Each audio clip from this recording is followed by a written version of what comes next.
यानी कि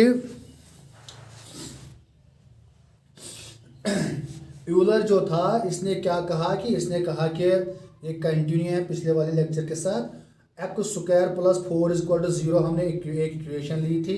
यहाँ पर कोई भी रियल नंबर सेटिस्फाई नहीं हुआ था। जब आपने -2 दिया था, +2, कोई भी, अब यहाँ पर कोई ना कोई वैल्यू होगा जिसका स्क्वायर करके बाद में +4 करके 0 बन जाएगा। यूलर था पहला मैथमेटिशियन जिन्होंने क्या दिया, आयोटा का कंसेप्ट दिया।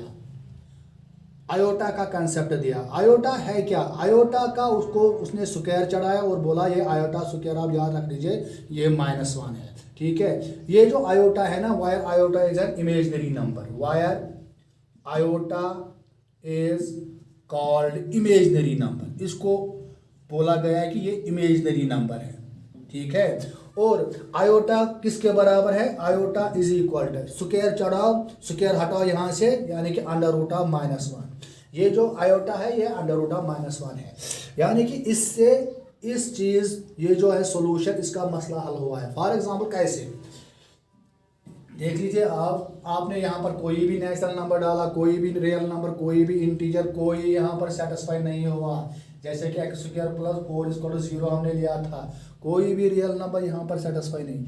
अब यूलर ने क्या कहा, एक्चुअली अगर आप देखोगे इसका, आप ये कह सकते थे कि इसका 2 सॉल्यूशन है, मगर इस 2 के साथ आप आयोटा लीजिए, आप देख लीजिए 2 आयोटा, मगर आयोटा स्क्वायर याद रख लीजिए वो -1 है। आयोटा स्क्वायर इज -1 या आयोटा इज इक्वल टू √(-1). ठीक, जरा आप एक्चुअली इसके 2 सॉल्यूशंस होंगी, क्योंकि यहाँ पर x का पावर क्या है 2, 2 सॉल्यूशंस होंगी। वो वैल्यूज होंगे इस x के जो यहाँ पर फिट बैठेंगे। कहने का मतलब है उसका स्क्वायर चढ़ाओगे, उस वैल्यू का जो आप यहाँ पर x के बदले देंगे उसका स्क्वायर, फिर +4 करके वो 0 आ जाएगा।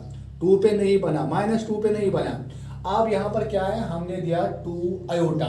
देख लीजिए आप, पुट x = 2 आयोटा लीजिए लेफ्ट हैंड साइड, वो बना x² + 4 है लेफ्ट हैंड साइड। जरा दीजिए आप यहाँ पर 2 आयोटा होल स्क्वायर +4, ये स्क्वायर 2 का भी है, 2 2 = 4, आयोटा का भी है, तो आयोटा स्क्वायर +4, ये बना 4 × -1, क्योंकि आयोटा स्क्वायर आपने याद रखा -1, +4 = 0। ठीक है, क्योंकि ये बना -4 +4, वो आ गया 0 = RHS। तो दैट मीन्स ये इसका सॉल्यूशन है। इसके 2 सॉल्यूशंस होंगे, दूसरा होगा आयोटा x = -2 आयोटा, प्लस और माइनस। ठीक, वो आप ऐसे भी निकाल सकते हो कि पहले इस x² आप लेंगे +4 आप लेंगे =0। अगर आप इसका सॉल्यूशन चेक करना, इसका सॉल्यूशन निकालना होगा, इस 4 का उस साइड लेंगे, ये बनेगा, और x² = -4, वो बनेगा, स्क्वायर हटाओ यहाँ से, √(-4), मगर प्लस और माइनस। ठीक है, अब यहाँ पर देख लीजिए आप, प्लस माइनस ये है √(-4) का मतलब है -1 × 4, वो भी हुआ ना -4, रूट अलग अलग करके, प्लस माइनस √(-1) √(4), तो ये बना प्लस माइनस। ये आपने अभी बोला क्योंकि आयोटा होता है √(-1) होता है आयोटा, ये आयोटा और √4 होता है 2, तो ये बना +-2 आयोटा। यानी कि इसके 2 सॉल्यूशन होंगे, एक होगा +-2, एक होगा +2 आयोटा, दूसरा होगा -2। यानी कि हमने इसका सॉल्यूशन देखा है, मगर कब, जब आपके पास ये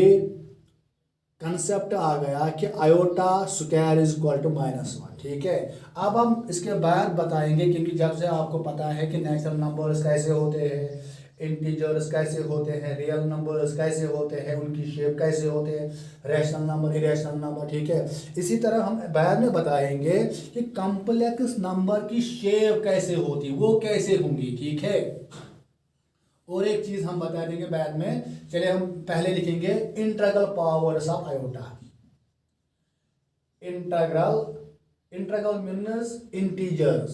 ठीक है, पावर मीन्स जो पावर आपको पता है index, powers of iota, iota के पावर्स आपको देखने हैं। फॉर एग्जांपल, अगर पहले आपको याद रखना है कि आयोटा स्क्वायर, अगर आप आयोटा का पावर देंगे 2, है ना, 2 है ना इंटीजर यानी कि इंटीग्रल पावर, यानी कि आयोटा का इंटीग्रल पावर यानी कि इंटीजर्स पावर होंगी, ठीक है, वो क्या होंगे। फॉर एग्जाम्पल आपको याद रखना है पहली बात कि iota square is equal to -1, जो कि यूजर ने बताया कि iota square is equal to -1, तभी आप उन चीज़ों का, उन इक्वेशंस का सॉल्यूशन बता सकते हैं जो जिन पे रियल नंबर फिट नहीं बैठते हैं, ठीक है। तो आयोटा स्क्वायर आपने रखा है -1। इसके बाद अगर आपको आयोटा, हाँ, या आप यहाँ पर कर दीजिए iota is equal to square हटाओ अंडर रूट ऑफ -1, या आप ये कर ये जो आयोटा है ना, this is called imaginary number, ये है imaginary number, this is called imaginary number. ये कोई नेचुरल नंबर नहीं है, कोई इंटीजर नहीं है, कोई होल नंबर, कोई रैशनल इरेशनल नहीं, बल्कि ये और एक दूसरा नंबर है जिसके बाद पहले आपने पढ़े नेचुरल नंबर, उसके बाद पढ़े होल नंबर, उसके बाद पढ़े आपने लोअर क्लास में, बाद में अगले क्लास में आपने पढ़ा इंटीजर्स, फिर दूसरे क्लास में पढ़ा जैसे थर्ड फोर्थ में पढ़े आपने रियल नंबर्स। अब इसके बाद आपको और नंबर्स मिल रहे हैं, वो है कॉम्प्लेक्स नंबर, मगर वो कॉम्प्लेक्स नंबर किस शेप के होंगे वो हम बाद में बताएंगे। जैसे कि नेचुरल नंबर की शेप ये होती है 1 2 3 4, उनका ऑर्डर भी होता है। होल नंबर ऐसे 0 1 2 3, ठीक है, 3 के 2 के बाद 3 है, उसका मतलब है ये इनका ऑर्डर है, क्योंकि 5 4 के बाद होगा। इसी तरह इंटीजर्स, ठीक है, इंटीजर्स का भी पता है कि इनकी शेप कैसी होती है, रियल नंबर का भी आपको पता है। अब कॉम्प्लेक्स नंबर की शेप क्या होगी वो हम बाद में बताएंगे, ठीक है। चलिए हम पहले लिखेंगे integral powers of iota. Iota square is equal to -1, ये आपको याद रखना है। अगर आपको आयोटा क्यूब बताना है, आयोटा क्यूब होता है आयोटा स्क्वायर इंटू आयोटा, क्योंकि basis same powers added. Iota square किसके बराबर है, -1 इंटू आयोटा, बनाना तो बना माइनस आयोटा। अब अगर आप आयोटा 4 निकालना चाहोगे तो आयोटा 4 का मतलब है आयोटा स्क्वायर का स्क्वायर, ठीक। आयोटा स्क्वायर किसके बराबर, -1, तो -1 का स्क्वायर बनाना +1।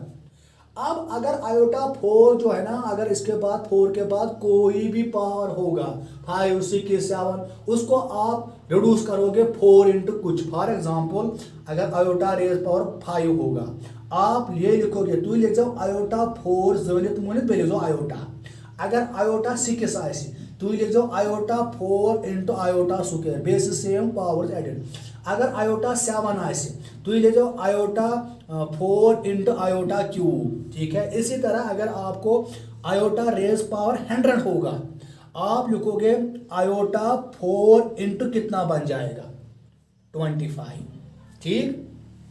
चलिए हम यहाँ पर देखेंगे इसका वैल्यू। आयोटा 4 आपको याद रखना है 1, आयोटा 4 हमेशा 1 होता है, ठीक है।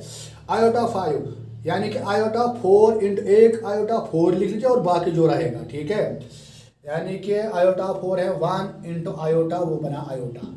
आयोटा 6, आयोटा 4 किसके बराबर 1 into iota square -1, iota square है ना -1, हाँ, तो -1 बना। इसी तरह आप उनका वैल्यू निकाल सकते, जैसे कि आयोटा रेज पावर 100 है, यानी कि आयोटा यानी कि 100 को आप डिवाइड करोगे 4 से, यानी कि 4 इंटू कुछ 4 इंटू 25, तो आप इसको लिख सकते हैं, इसमें आ गया ना 4, आप इसको ऐसे लिख सकते हैं आयोटा 4 रेज पावर 25। आयोटा 4 किसके बराबर है 1 है ना, तो वो बना 1 रेज पावर 25, तो 1 ही आ गया। इसी तरह अगर आपको कोई भी वैल्यू बताना है, ठीक है, जैसे कि अगर आपको बताना है आयोटा रेज पावर 2006, ठीक है, पहले आप इसको क्या करोगे 4 से डिवाइड करोगे। आयोटा 4 इंटू 4 5 जा 20, ठीक है, 4 0 0 4 1 जा 4, तो और कुछ +2 बना, ठीक है, क्योंकि 4 1 जा 4 4 0 0 4 5 जा 20 +2 करके आ गया ये, ठीक है। अब इनको आप अलग अलग लीजिए, बेसिस सेम पावर्स एडेड, यानी कि iota 4 into 5 raise 101 into iota square बनाना, फिर बेसिस सेम पावर्स एडेड। क्या किया आपने, इस 2006 को आपने डिवाइड किया 4 से, यानी कि लिखा 4 इंटू, यानी कि dividend is equal to divisor into quotient plus remainder, ठीक है। तो इसके बाद आपने अलग अलग किया 4 इंटू जो भी होगा 4 इंटू समथिंग जो भी होगा आप उनको इकट्ठे लिखेंगे और आयोटा स्क्वायर। आप इसका वैल्यू, क्योंकि इसके साथ 4 है ना, ये खुद ब खुद आपको कुछ नहीं देखना है, आपको आयोटा रेज पावर 4। आप याद रखोगे आयोटा रेज पावर 4 के मीन्स कोई भी इंटीजर होगा उसको आप हमेशा याद रखोगे 1, वायर के इज एनी इंटीजर, वायर के इज एनी इंटीजर, कोई भी इंटीजर होगा के तो आयोटा रेज पावर 4 के आपको याद रखना हमेशा 1, यानी कि 4 इंटू के की जगह ये 501, तो simply 1 into iota square. Iota square किसके बराबर -1, तो इसका वैल्यू -1 आ गया। इसके बाद हम एक्सरसाइज करेंगे अगले वीडियो में। Thank you.